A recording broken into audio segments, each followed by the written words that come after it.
Taking a chance to learn what's in my head and reel out the thoughts that fill me with dread. You die for me when I won't even cry for you. Oh, please, Lord, tell me what must I do? Taking out a page each day from the letter you wrote to me. A book of lies that I despise, but with your animosity. Take me back to a time we met on that bank holiday. We made it right from the first night till you threw it all away.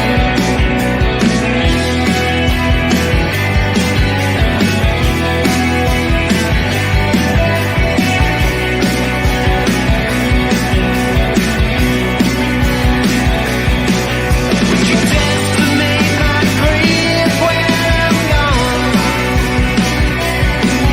Or see me for that man that I've become?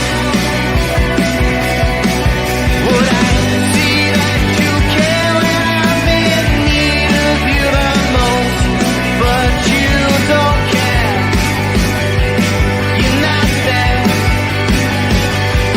anymore. Confusion is a gift that forever falls my own way. I'll never be so proud of that man I am today. Take me back to a time of once happy days. Still you seem to ever haunt me with your condescending ways. Now it's time to do things right and get you out of my head and reel out the thoughts that fill me with dread.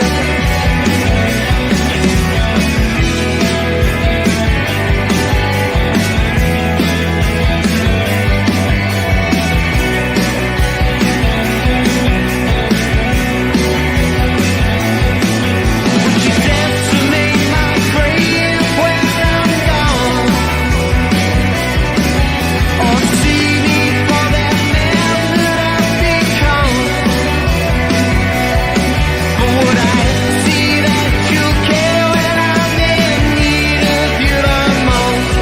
But you don't care. You're not there anymore.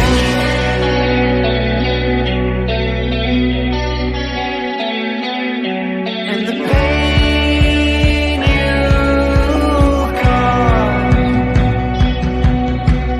fell from afar, and the message that you betrayed caused me too much sorrow and pain. But I won't fall for that anymore.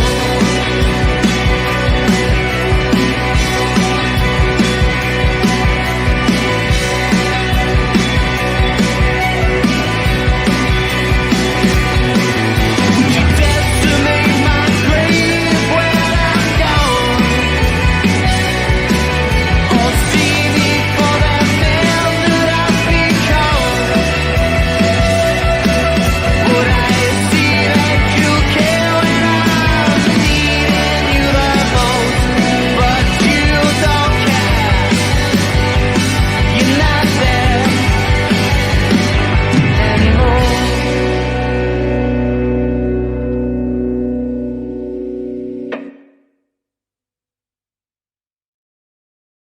Yes, people, welcome back to another stream, man. It's the preview, the big one, man. The big one. A City going to smack up Arsenal on Sunday, mate. Yeah, Arsenal going to get cooked, bro. I'm telling you now, man. I'm telling you. You know this as well, innit? Bro knows this, man. Man, we'll see, innit? We'll see. It's going to be We'll a see, big mate. weekend. See, he's got nothing coming back at me, man, because he knows you've had to hold the smoke, bro. I don't know if you'll cook us. You could beat us. I don't know if you'll cook us. We're gonna cook you. We're gonna cook you, bro. Yeah? Yeah. What does cook us mean then? What, like a smash of Just like, Sephora goal? bro, I'd be surprised if you even get out your half once. Wow, that's serious chest, man. I watched you Serious last chest. night, man. You guys ain't got you ain't got what it takes, man. I was watching you guys last night. The way you played against us last year, yeah, Potsy, man. Convince me otherwise. Go on. Nah, it's hard not to, my bro.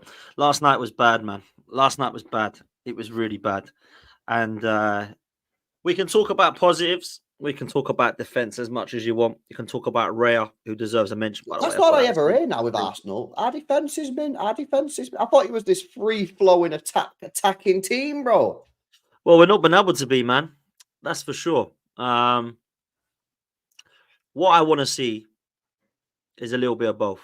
And I've said that for a while. I'm cool with being stable, defensively sound, compact. I'm cool with that. But we've got to do a little bit of both, man. We can't sit there and just go, just don't lose, because that weren't enough last season. We didn't beat you twice last season. We beat you only at home. Excuse me. And for me, away from home, it was just don't lose. I kind of feel like he's going to do that again, bro. I kind of feel like he's going to do that again. I'd He love to will. say we come and play ya, but I think he knows that with the team we've got, if we come and play ya, we're not going to win the game. Facts.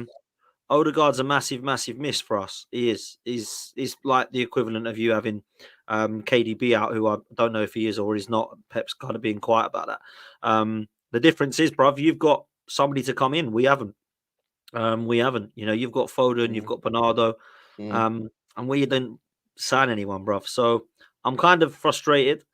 The Atlanta game last night was nothing short of shambolic in terms of us going forward. I thought it was a shambles, bruv. It It was was so like, bad. oh, bro, it's just a mess. Like Well, I've been I thought saying, you guys looked like a confused team last night. Like I feel like I was watching you, and I don't feel like the players really knew what they were meant to be doing in terms of are we meant to be attacking here, meant to be pressing, are we not meant to be sitting back? But we're sitting back. We're sitting back against Atalanta. We're Arsenal. I feel like the players were confused. Like Ben White, what didn't look particularly comfortable. That's given me some mad encouragement for sticking Doku on him on that left hand side. Like obviously, I just feel like you've not really come into this game like feeling pretty confident. It's kind of mad because last year, yeah, we went into the game at the Etihad. Not that we was in a good position, and obviously you were doing quite well, and we drew. Whereas this year, I feel like City fans we're coming into this game feeling good. We're coming into this game feeling like we can beat you this time, and Arsenal fans are coming in here thinking if we can get a draw, we'll be buzzing. yeah, you should be though. You should be thinking that you can beat us. We've known Martin Odegaard. That's definitely made us weaker. We've known Marino. We've obviously got to try and shift things off with Rice playing in the 8. And then obviously you've come off of the back of some wins. And we've come off of the back of some real tough games. You know, Villa away, Spurs away, Atlanta away. Obviously the Brighton situation didn't help us with a suspension to Declan Rice and a draw. So we've kind of been beaten and battered as best we can. The away trips is mad to go away from home. We've actually got 4 home games after this City game. It's crazy, man. I don't think we've ever had 4 home games in a row. It's been Yeah, mad. that is wild. That is wild, to be fair. Crazy, isn't it? Yeah. So look, I do think it's going to be tough, bruv. I do. I can't sit here with chest and say we're going to come and take 3 points at your gaff because Dan Potts would love to see Arsenal go for it, but Dan Potts knows it ain't going to happen, man. Arteta's going to sit Dan and he's Potts gonna knows exactly what's about to happen on Sunday, bro. When Phil Foden dunks on your head tops, bro. Yeah. I'm telling you, man. You're going for Phil Foden. What, a screamer or something? What are you saying? Edge of the box rocket, Burnabout-esque. You reckon? Yeah. I'm going to get Sam to clip this up on your channel, Clip my it, bro. man.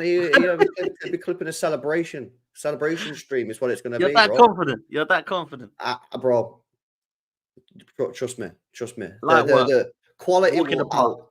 Quality will out on Sunday, yeah. Quality will out on Sunday. We're ready. How are you going man. to break us down then? How are you going to break us down? You're going to just get We rely on a screamer. You're going to rely on a just screamer from will, Foden. bro. Doku's going to tear Ben White apart. His man. output's terrible, man. Doku's output's shocking. He's just not It's misunderstood, bro.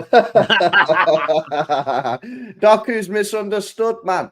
I'm telling you, Ben White, if he plays like he did against Doku, mate, on that left-hand side. This is the thing, man. I hope he doesn't play Grealish, man. I hope he plays Doku, because for me, you know, I just want us to full send it, man. I want to go Doku, Savio on the wings, yeah. Haaland up top, Gundogan and Foden in the middle, and just fully go for it, man. I thought this Savio was injured. Nah, they reckon he's fine, innit? Okay.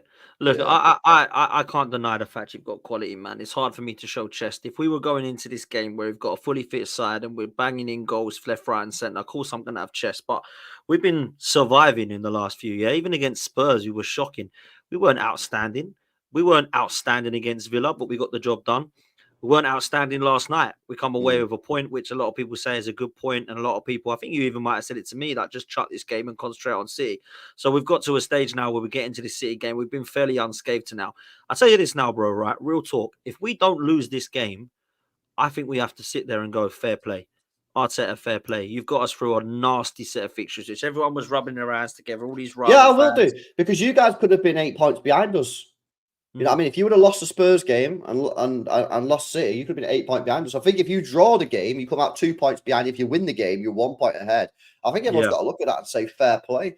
I just think that like with the absence of Odegaard, with the fact that you're going to come and sit back, with the fact that you've had two away games in a row, and then you've only had 2 days rest before the game on Sunday. You know what I mean? And we've had 2 home games and an extra day's rest. I can't lie, man. I'd be disappointed if City don't win on Sunday, man. I Yeah. think Arsenal will be there, not for the taking, but they'll be there to be beat because to three tough away days in a week, yeah, and we've had 2 home games, and we're going to be rotating the team. Like I mean, I just think it's there for, and the incentives there for City, yeah. Because this is the thing: people say, "Oh, we don't want to attack too much." I say, "Yeah, we do." Because if we lose the game against you guys, yeah. You're a point ahead of us. And what? But if we win the game, we're 5 points ahead of yous, which is big, especially because our game after that's Newcastle away. Do you know what I mean? So for me, this game is a perfect moment for City to go out there and just show the league that, like, nah, we're still the main dogs in this league. You know what I mean? And I think that Pep, so long as he doesn't do an absolute madness with the team lineup, I think he'll do it. And you guys will sit back, no doubt about that. And you'll give us the ball, and it's about whether we can be creative with the ball. Because against Inter Milan, yeah, we created 4 goal-scoring opportunities. We should have scored goals against Inter Milan. Unfortunately, they all missed the target. You know what I mean? I didn't put the ball in the back of the net. I think we'll create. I said before, I think we'll create 3 big chances against you guys, like 3 proper chances, not half chance. 3 proper chances, bro. It's about whether or not we can convert them. If we can get 2 of those to Haaland, because this is the problem against Inter Milan. Out of them 4 chances, not one of them went to Haaland. One was Bernardo, 2 Gundogan, 1 Foden. If we can get 2 of those 3 chances to Haaland, I think we'll win the game. Haaland's the one, man. Haaland's absolutely on fire. However, home and away last season, he didn't get a sniff, bro. He did not get a sniff. Gabriel and Saliba were on him, and they did not let him move. And he was poor, man.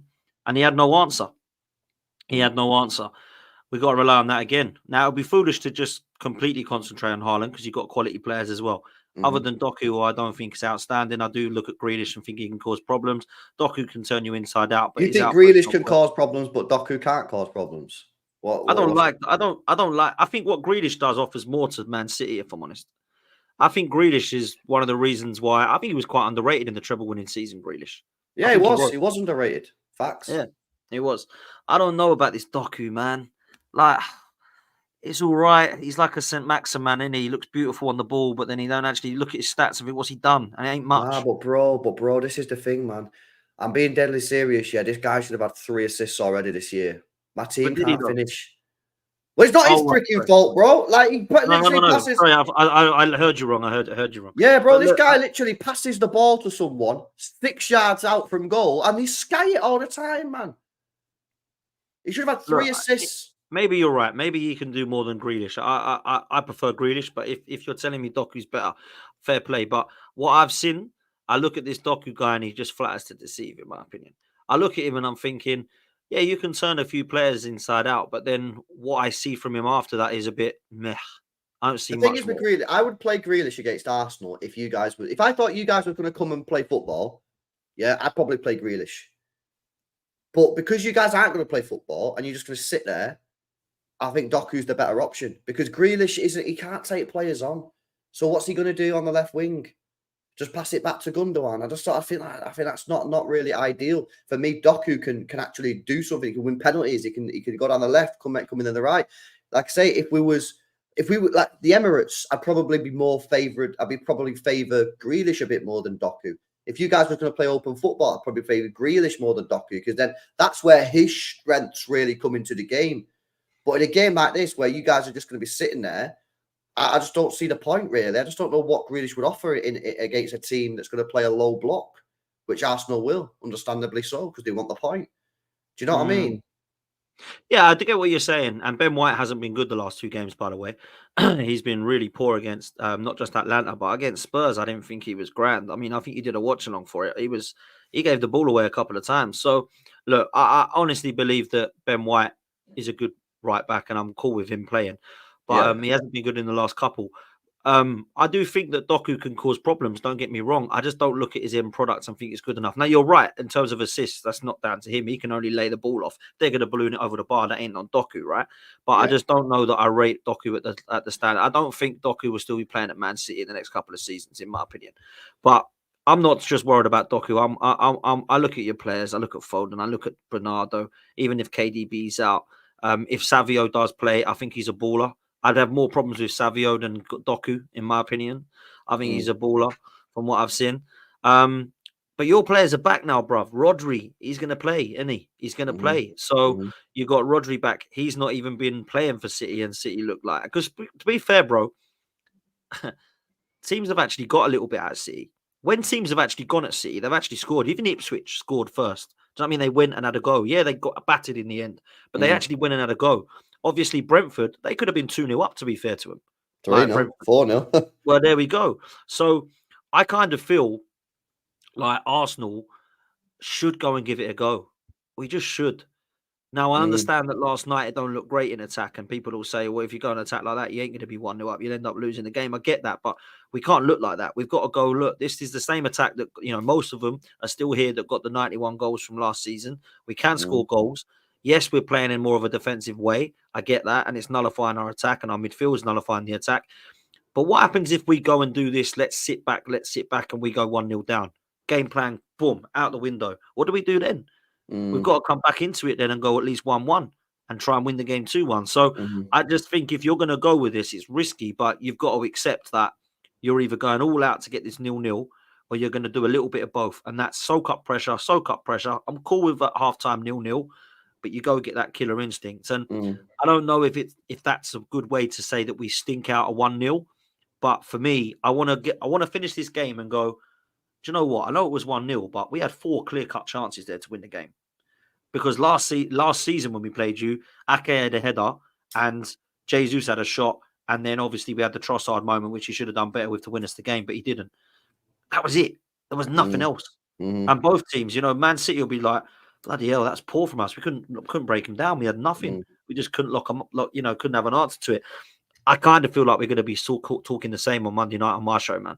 I feel like we'll be the same. I feel like we're going to be talking like, well, that was a shock. It was 0-0 and Arsenal defended and City couldn't break them down. That's what I think it could be like. But I'm hoping that. Do you not think that, like, at some point though, your club needs to win at the Etihad to, like, 100% to show that you guys can do it? Because, like, you've not won there since 2015, I believe, right? That was the last time, which is a bit of a madness for a club like Arsenal. But that's how long it's been. And I just feel that, like, here's my thing, bro. Right? I think for you guys to win the league, I think you need to beat us home and away. And I tell you the reason I think that, bro, is because you guys are going to drop more points than City against non-top 6 sides. Yeah, you've already dropped points against Brighton. Yeah, so you got to make them points up somewhere else. And I know people will say, well, no, it wasn't the fact that we drew at Etihad that we didn't win the league. It was the fact that we lost against Villa or the fact that we lost in this game or that game. My view is, you're going to do that again this season, in my opinion. You've already done it once against Brighton. And to compensate, I think because you're not, you look at City's fixtures last year, the only game that we dropped points in against non-top 6 sides, right, was Wolves, Palace, and then like Villa. If you class Villa as like a not top 6, but we need to sort of have that conversation about replacing Spurs, in it. You know what I mean? That's another.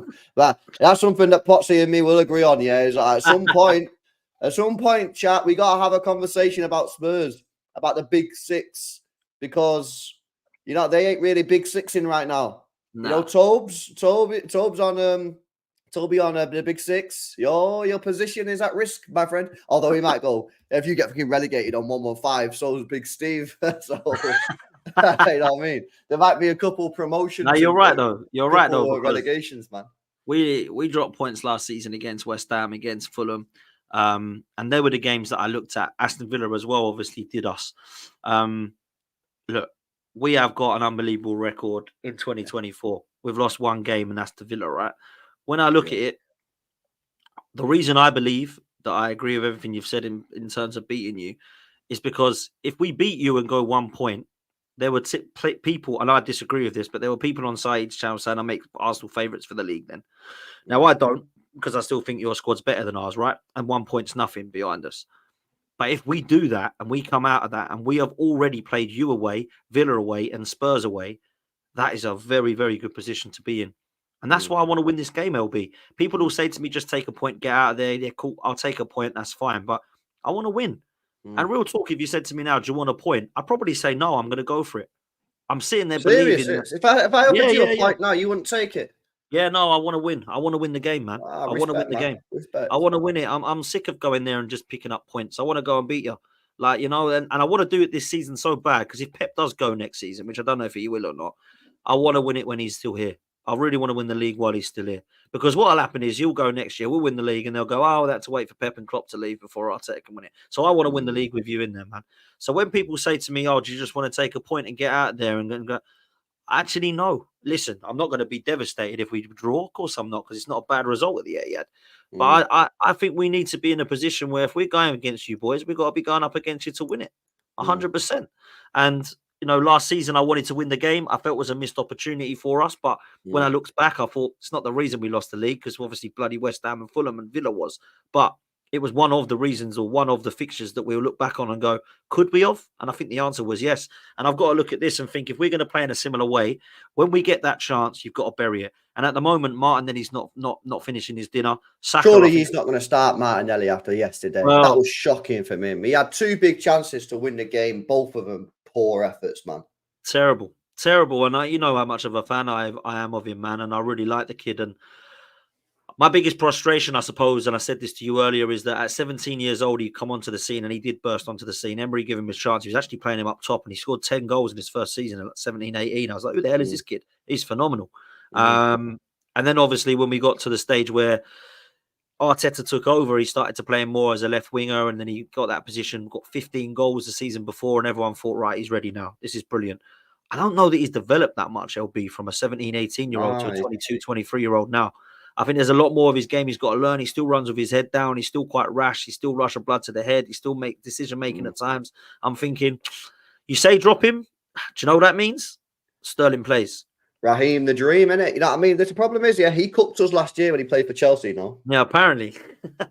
I heard in the 4-4. In the 4-4, he ruined us, man. He scored. That was because you had Walker. Are you going to play Walker? I don't think you will. Nah, no chance. Nah, so he won't cook it. He won't. Would he cook Lewis? I don't know. Or whoever plays. Is it Lewis who plays right back? Rico Lewis will play there, but if he's counter-attacking us or playing us on the transition, it'll be Akanji, because obviously Rico Lewis will be up the pitch. So if I was you, I'd play Sterling. I'd play Sterling, man, and just be like, yo, at the end of the day, you're going to be playing counter-attacking football anyway. You might as well play the fastest player in your squad, which is probably Sterling. Did you see how bad he looked when he come on against Spurs and Atlanta? The thing is, though, bro, he's not been good since 2019, innit? So, like, if you get him back to 2019 levels, mint. Well, that is 2019. It's a long time ago. But the thing is, he was good against... I'm talking 2019 consistently, not a one-off game, yeah? Yeah. This is the thing. If I was you, I'd just risk it. I'd risk it and say, go and prove a point. Go and prove a point. You know what I mean? But he needs to prove a point. He needs to prove a point. I mean, Jesus was shambolic last night. He was standing offside all night. He's honestly, as a 9, I just don't like him as a 9, bro. What's your midfield going to be then? Because obviously, surely you're not going to play Jesus up front against us. Nah, so it will be the same team that played against Spurs, other than Rice will come back in. So it will be Raya, White, Saliba, Gabriel, and Timber. In midfield, it will be I think Jorginho, Rice, and Trossard. I think Partey will sit this one out. He looked like a granddad last night. I don't know if you saw him, but he was awful.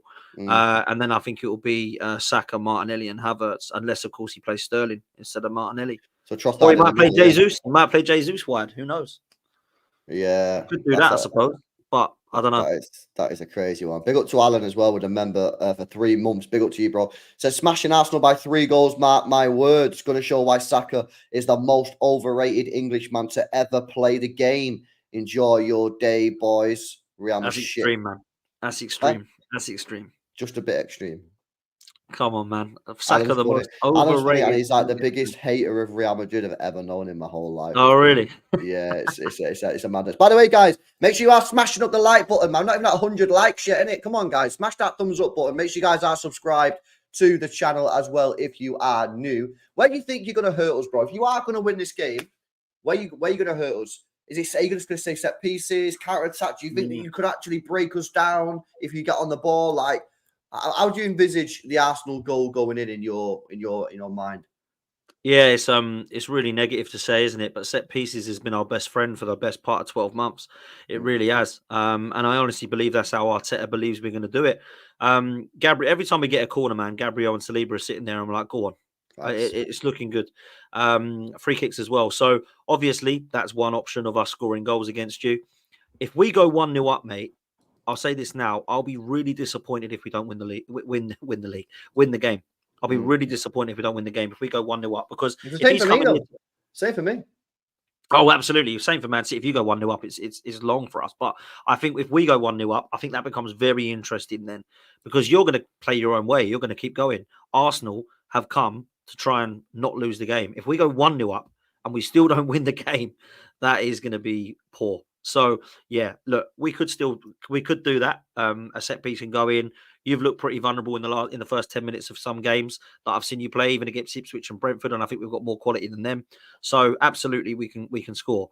But I do think that you can see us out as well. The other way that I do believe that we are, and look, I like Saka. I really like Saka. He's been poor in my opinion in the last couple. But when he is on, I know I don't know if it was Andy or Alan just said that he don't rate Saka, thinks he's overrated, but I don't. I think he's a baller. And there we go. Actually, I like Dan. He's realistic. Don't want to shit on his club, but let's be honest. Foden's levels above Saka, and Madrid is a dirty club. Fair play, man. Listen, man. You do what you say. What you want, Alan. Big up, man. And love for the love. But look, I do think Saka can cause problems. I do, and whether you like it or not, Saka, when he has bad games, still either scores or assists. Yeah, he's becoming a bit of an output merchant now, isn't he? You know what I mean? And Salah's done this for a long time in this league. He's just getting goals, assists. And I always do the Arsenal hate alongs and that. And the amount of times where Saka don't even play good and then gets a goal. I remember the Fulham game last year. It was trash. Yeah. I mean, it was the game where he took off Reece Nelson and he should have took off Saka because Saka was bad.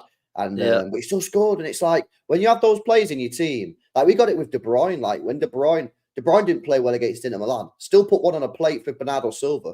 Like Bernardo Silva should have scored, and that was an assist for Kevin De Bruyne. When you have players that get your goals, this is why when people say, like, oh, you talk about his GNA. Like GNA is very important because at the end of the day, it's goals and assists. This is what literally wins your football matches. So it's like it is important. Yes, it's not the only thing. You know what I mean? Yes, you can look at other stuff, but it is an important part of the match. You know what I mean? And when you have someone like Saka, which just churns out goals, churns out assists. And by the way, some of his crossing is a joke at the moment. Like he can drop the ball wherever he wants it. You know, and Havertz is quite a big guy, isn't he? You know, so that can be a threat, man. But now, listen, that's going to be interesting. That. So sorry, who did you say in your front three? Who you going to play on the left? I think he will stick with the same front three: Havertz, Saka, and Martinelli. Because Trossard could play there, but then what do we do in the middle? That's a problem. The other thing you could do if you want to completely take Martinelli out the side, which I don't think you will do, is Trossard could go left, Saka could go right, and then you play Havertz in the Erdegaard position with Jesus up top. I can't see that happening, bro. So yeah, I think it's going to be the same, bro. I think Havertz, Martinelli, and Saka will be the front three. Trossard in behind. He looks to me to be probably the closest we can get with a little bit of creativity in there. Trossard, he's good away from home as well. He scores goals away from home. So I need him to start and I need him to play well. Kai Havertz has been an interesting player. I thought he was really good against Spurs. I don't know what you thought about his game, but I thought he was really good. He was one of the only players in attack that I thought actually did half decent, to be fair. So he's obviously going to be massive for us from set pieces and also from creativity as well. But But yeah, it's our midfield that I'm worried about, bro, because with Jorginho and Partey in there, who I said would probably have to play 15 games each this season, they're going to probably have to play about 25 the way this is going. It's crazy. It really is to be playing them. I mean, Partey last night looked like a granddad, bro. He really did. I know he played a lot of games, but my God, he's really showing the decline of a footballer. I don't know if you saw the penalty he gave away. It was just embarrassing, if I'm honest. It was mad. You know, it was so bad. And then Jorginho come on and showed a little bit of discipline, a little bit of leadership and But experience. the thing is, bro, injuries catch up with players, don't they? And Partey's a player that's had so many injuries. Oh, he's been cropped for 3 years. Yeah, he's been cropped, mate. You can't, like, this is the thing with the injury. This is what's probably going to happen with Federico Chiesa at Liverpool. That's probably why it cost 13 million quid. Oh, of course. Same with the other guy that they signed, Arthur Melo. You remember when they signed him for Liverpool? Oh, He had like, people think that, oh yeah, he's just had an injury, but he'll be back. It'll be fine. Nah, when you get injuries year after year after year after year, it takes its toll on your body. And you got to remember, these are elite level athletes. You know what I mean? Like, it only takes a few injuries, yeah, in a period of time for you to go from elite to just less than elite. But that gap of just being elite Premier League level to just being here is freaking huge, mate. Yeah, you look at all these players in the Championship. James, man. Exactly, Look at Reece James. Man. That guy's finished. Telling you now, he is finished. He will never play consistent Premier League football for a top team ever again. I can guarantee you now, because your body just can't. It can't recover like that. You know what I mean? It just can't. You know when you buy a car, right, and you get a lemon, and you got loads of problems with it. Like, it's just effed, mate. Take it back to the garage. Yeah. If you ever buy a car, right, yeah, and within the first week something goes wrong with it, don't be trying to fix it, mate, because I guarantee you, yeah, you fix that, something else will go wrong. You fix that, something else. No. You got a lemon. Yeah, you need to take it back and get a refund, mate, and get something else. And this is the thing with these players, and obviously Thomas Partey is the same thing. He's had so many injuries in his career that it was always going to happen, that at some point he would just drop off. Now, I'm not saying that's him done, but obviously you're the one that's saying it. As an Arsenal fan, he looked like a granddad, but it's no surprise to me that. So, yeah, the thing is with that, yeah, is that's not a very mobile midfield too, is it? I know you got Trossard in front, but Jorginho and Rice it's a bit slow. It's a little bit rigid. You know, it's like a pawn on a chessboard. Just like it's not moving around the whole piece. It's not like one of the diagonal ones where it's going everywhere. It's just it's very rigid. But maybe that's what you need if you're going to play a low block. You just need these defensive guys who are not going to move. That's why I'm thinking we're going to play the way we are with that midfield, bro. And Jorginho and Jorginho and Rice was really good. If you remember the Man City game at the Emirates, played, I think, in the game where we beat you, where we drew with you as well away. And at Liverpool, he was fantastic, Jorginho, and that kind of double pivot with Ødegaard, it was in front. If we're going to do that with Trossard in front, fair play. My problem with Rice is he's not a number 8, bro. Like, he's just not a number 8. Like, I look at his game and I just think, when I look at Declan Rice, I'll ask you, when you look at Declan Rice, would you compare him more to a Michael Carrick or a Steven Gerrard? Compare him more to a Michael Carrick, wouldn't you? And a number 6. Declan Rice. What he does best. Declan Rice, yeah. You wouldn't look at him as a Gerrard.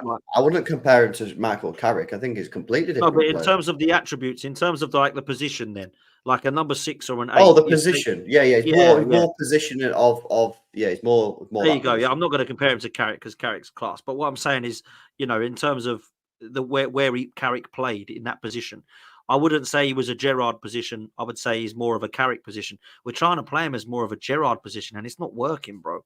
It's just not. So this is the problem. Literally, it's kind of mad. I was just speaking about this on another channel I was just on then. The problem is with Rice here is that, like, I still don't know his best position. And I don't know his best position in what formation and who needs to play around him. Because I look at him playing in the 6. Strengths, ball winning, unreal. Blocking shots, unreal. Protecting that defense, unreal. Leading from the back and having that warrior, unreal. Cons, he's not a very great ball, like, passer up the pitch. Like, you know, like Rodri can, like, progress the ball up the pitch with a pass. He's not going to be doing those defense splitting passes or, like, mega passes from the back.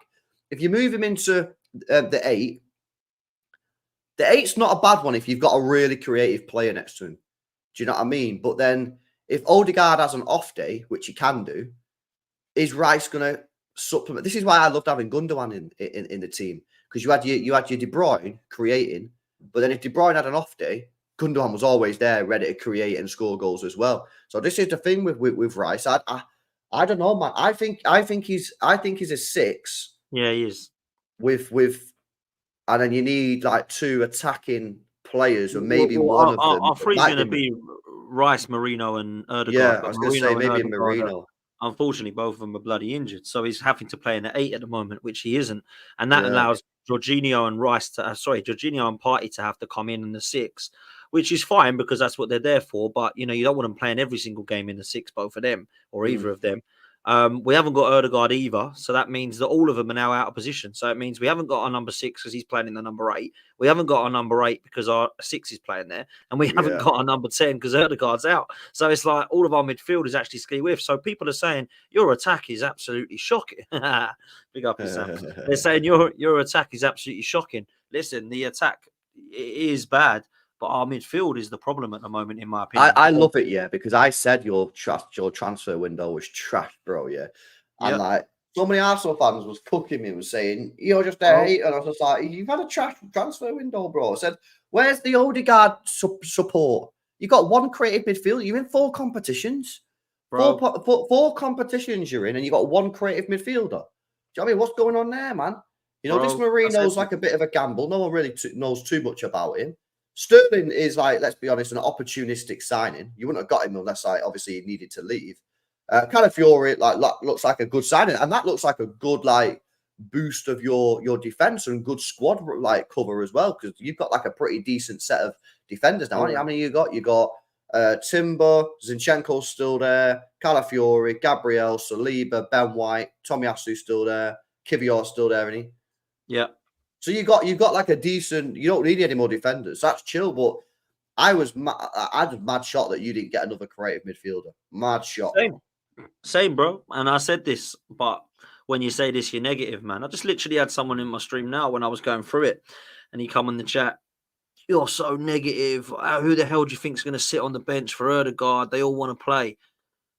This is how deluded they are, man. This is how naive they are. Like, you know what it is, though? I feel like with your fan base, though, it's different when I like. So if I compare the two, right, I feel because your club has been like such a banter club for so long, now you're having like relative success in the sense that like you're challenging again. If you say something that's just constructive, like criticism for the squad, some Arsenal fans might take that as like a oh, you want us to go back at how we used to be or whatever. Whereas, like, if I was to say something on the stream and say, "Oh, lads, like, I think Pep's got this wrong," or I think we should have signed him or that, like, I don't really get that. But I don't think it's because my fans on my YouTube channel are better than yours. I think it's just because of where your club's come from over the last 10 years. I just think like your fan base is in this weird sort of position, because we see it all the time with the Arteta stuff, don't we? Like how protective some of your fan base is over the manager, even though he's not won anything. So I think Arsenal's such a unique club, bro. Yeah, I feel like it's such a interesting football club because it's a deluded fan base that we've got, brother. Unfortunately, there's not many people that I can speak to logically about Arsenal, and I try as best as I can, but it's so hard. And I sit there and I say, right, so big up Northside.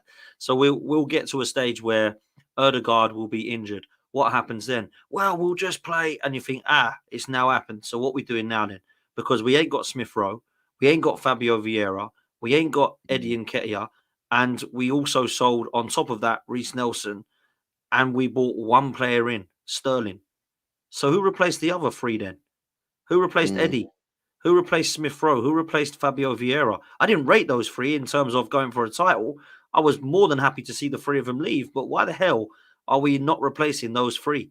You might as well have just kept them, right? Because guess what will be happening now? Smith Rowe will be playing, and he's doing all right at Fulham. He's scoring some goals and he's playing well. Good player. Smith Rowe would have come in against for Erdegaard, but we haven't done that. But you want these people to come in, and they're not going to want to sit on the bench. What, like Bernardo Silva does, like Grealish does, like Foden sits on the bench. That rotation. This is the thing. When you're a top club, you can't have this like, oh, he's starting the game every game. Like, bro, I'm literally sitting here now saying, even if De Bruyne's fit, I'm resting him and I'm playing Foden. because you change depending on the opposition. You change depending on the game. Yeah, exactly. The only players in this current team for City, that I consider, undroppable at this moment, Haaland, Rodri, Edison, and maybe I'd say Gvardiol, because he's slamming it. But even if Ake was fit, I wouldn't be that bothered about it. No, I'm not going to put him in there because Ake can easily play there. And maybe a Kanji, actually, because Kanji's been slamming it. Anyway, there's like 4 or 5 players. The rest of them are interchangeable. Oh, you want to play Doku? You want to play Grealish? No problems. You want to play Bernardo right wing? You want to play Savio right wing? No problems. You want to play Gundogan, Kovic? No problems. You want to play a Kanji right back and play John Stones centre back instead of Rico? And no problems. I wouldn't do it, but you want to do that? It's fine. And that's how you keep the squad happy, because you're just rotating all the time. Everyone gets games. Yeah, someone will miss this big game, but then the next big game they'll play and the other guy will miss. I think the days of having a set starting 11 are done, because there's so many fixtures. 100%. Yeah, and you need a bigger squad. You've got to be able to rotate your teams. But bro, this is the thing. I'm not young anymore, unfortunately.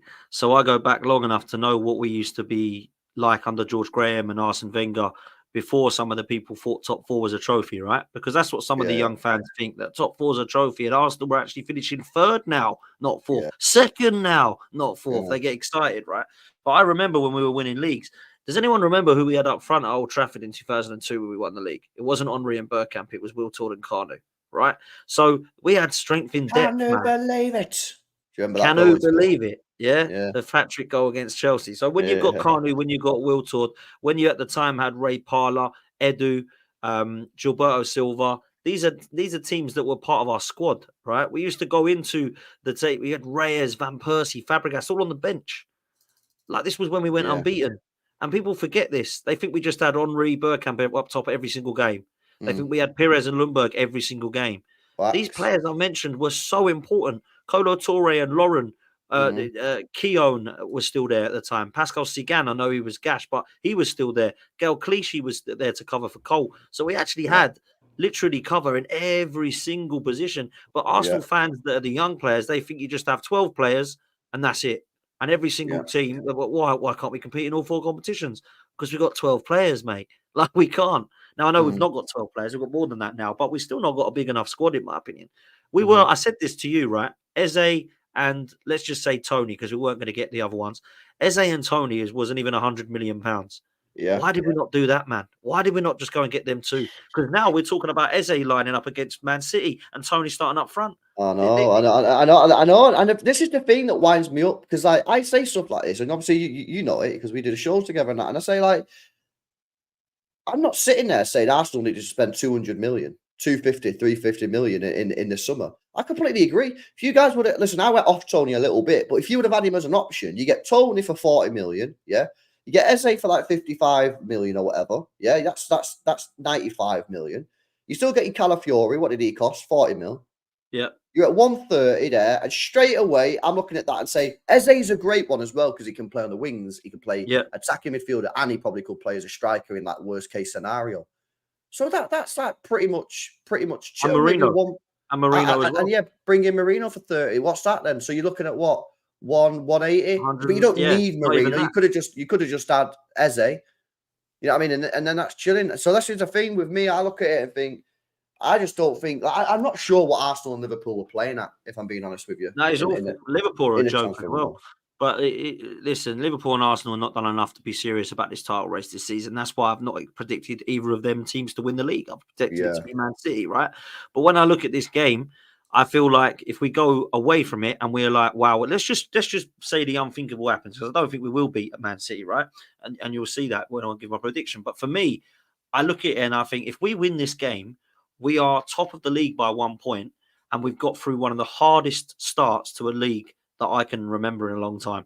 Because whether you like it or not, that is a very, very difficult start to the season. Villa away, Spurs away, City away, Atalanta away, Brighton at home, at the time were, I think, second in the league, flying.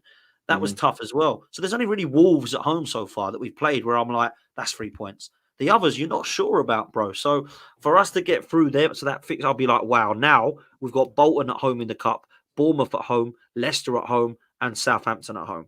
4 home games that we should absolutely smash every single one of them. That's what the position we need to be in, man, to have confidence to win this game. If we go there and it's 0-0 again, it's like, oh, still behind City then. Yeah. And that's the problem I've got. And if we lose it, God forbid, 5 points behind City. 5 points is a madness. You got to hope then.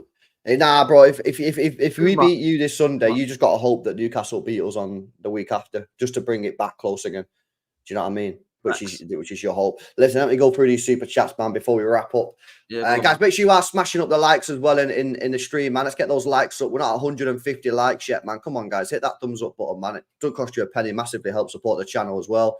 Big up to Alan says, Ty is the one dragging your club through the mud. You know what? I actually met Ty at AFTV, man, and you know what? He's actually well nice. You know, I'll tell you that now. Nicest geezer ever, man. Yeah, no, he's honestly like proper sound, man. Proper sound. And you know what? Off the camera, when I'm speaking about City, he was actually pretty chill, you know. He's actually, he's actually all right. That was pre-charges, so maybe now with their 115 charges, he might be a bit different. He might be like, he's all right. Do you know what? Ty's actually all right with City. He hates Spurs and Man United the most, but he's all right with City, to be fair. Yeah. But, he's a chiller. Big up to LB as well, says Chelsea going to get slapped by the Hammers tomorrow. Should be a good game, that, you know. I might be doing a watch along for it, depending on like what I'm doing in the morning, man. I'll see what's going on.